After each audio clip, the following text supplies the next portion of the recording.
A Revolução Farroupilha. A Guerra dos Farrapos, também conhecida como Revolta dos Farrapos ou Revolução Farroupilha, foi uma das revoltas provinciais que aconteceram no território brasileiro durante o período regencial. Ela ganhou notoriedade pelo maior tempo de duração, 10 anos, e além disso foi uma das que apresentaram maior ameaça à integridade territorial brasileira. Organizada como movimento da elite gaúcha, a Guerra dos Farrapos encerrou-se após a negociação de paz dos estanceiros gaúchos com o governo. Os termos da rendição ficaram conhecidos como Tratado do Poncho Verde. Em setembro de 1836, os farrapos declararam a separação do Rio Grande do Sul com o resto do Brasil e a fundação da República de Piratini. A Guerra dos Farrapos aconteceu principalmente por causa da insatisfação dos estanceiros gaúchos com a política fiscal do governo brasileiro. No século XIX, a província do Rio Grande do Sul tinha como principal produto o charque, carne seca, que era vendido como principal alimentação dos escravos no sudeste e nordeste do Brasil. O charque era produzido pelos charqueadores, que compravam a carne bovina dos estanceiros, os criadores de gados do Rio Grande do Sul. A grande insatisfação destes estava relacionada com a cobrança de impostos realizada pelo governo sobre a produção de charque da região. O charque gaúcho recebia uma pesada taxa de cobrança, enquanto que era produzido pelos uruguaios e argentinos tinha uma taxação diminuta. Esse quadro tornava o produto gaúcho menos competitivo, uma vez que seu preço era maior. A principal exigência dos estanceiros era que o charque estrangeiro fosse taxado para tornar a concorrência entre o produto nacional e o estrangeiro mais justa. No entanto, outras razões ajudam a entender o início dessa revolta. Insatisfação com a taxação sobre o gado na fronteira com o Brasil e o Uruguai. A Guerra dos Farrapos foi realizada pelos farrapos e iniciou-se em 20 de setembro de 1835 e espalhou-se por parte considerável do território do Rio Grande do Sul. Entretanto, o anúncio da separação da província só aconteceu em setembro de 1836, dando origem à República Rio Grandense, também conhecida como a República de Piranesi. A Guerra dos Farrapos teve como líder principal Bento Gonçalves, que inclusive foi presidente da República por algum tempo. Outros nomes muito importantes também foram do italiano Giuseppe Garibaldi e o do militar brasileiro David Canabarro. Ambos foram responsáveis por levar a guerra contra o Império para as províncias de Santa Catarina, fundando lá a República Juliana em julho de 1839. Portanto, a República de Juliana teve curta duração, pois essa região foi retomada pelo governo imperial em novembro do mesmo ano. A Guerra dos Farrapos, apesar da sua longa duração e da sua extensão para outras províncias do sul, teve em geral combates de baixa intensidade e ao longo de 10 anos teve cerca de só 3.000 mortos.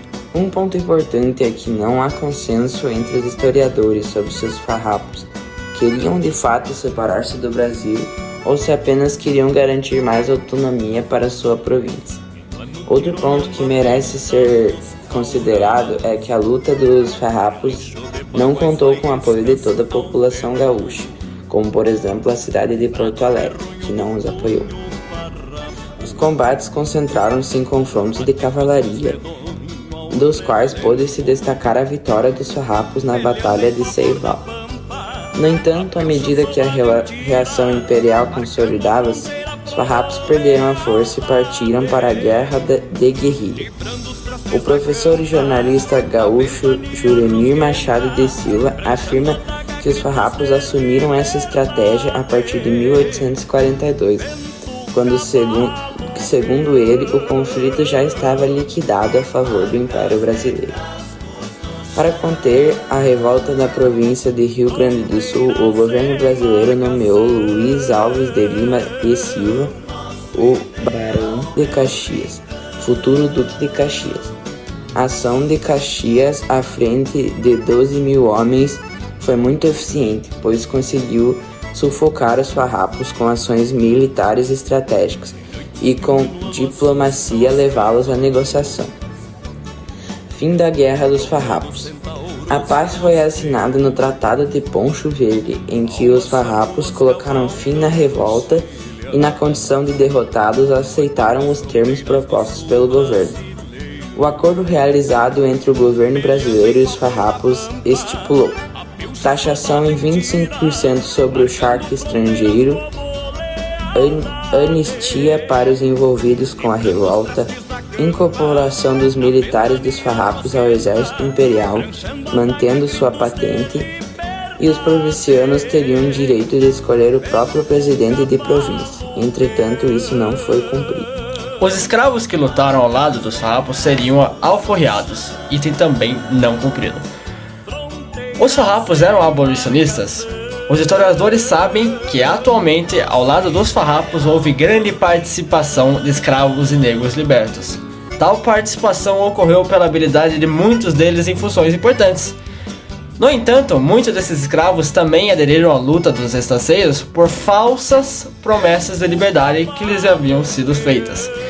A revolta realizada pelos farrapos não era um movimento de caráter abolicionista, uma vez que muitos dos estanceiros e charqueadores possuíam uma grande quantidade de trabalhadores escravos, e portanto, para eles a abolição não era economicamente viável. Havia sim farrapos que defendiam o abolicionismo, mas o movimento em si não tinha em sua pauta promover a abolição da escravidão, caso fossem vitoriosos. Essa questão é elucidada principalmente por Juremir Machado da Silva, que afirma que parte da Guerra dos Farrapos foi financiado com a venda de escravos no Uruguai. Outra polêmica que divide a historiografia foi o acontecimento da Batalha de Porongos, em 14 de novembro de 1844. A Batalha de Porongos aconteceu durante as negociações de paz, e nela, o grupamento de lanceiros negros, as tropas de Davi de Canabarro, foi atacado supostamente de surpresa pelas tropas imperiais lideradas por Moringue. No entanto, alguns historiadores apontam evidências de que esse ataque tenha sido acordado entre os líderes farrapos e o governo. Esse ataque, segundo essa interpretação, foi a maneira de colocar fim a uma polêmica que emperrava as negociações, uma vez que o governo imperial negava-se a conceder a liberdade para os escravos fugidos que haviam aderido à revolta, pois isso seria um precedente que poderia incentivar fugas e revoltas escravas em outras partes do Brasil. O ataque surpresa tinha o objetivo de liquidar os negros e então foi a forma encontrada para lidar com essa situação.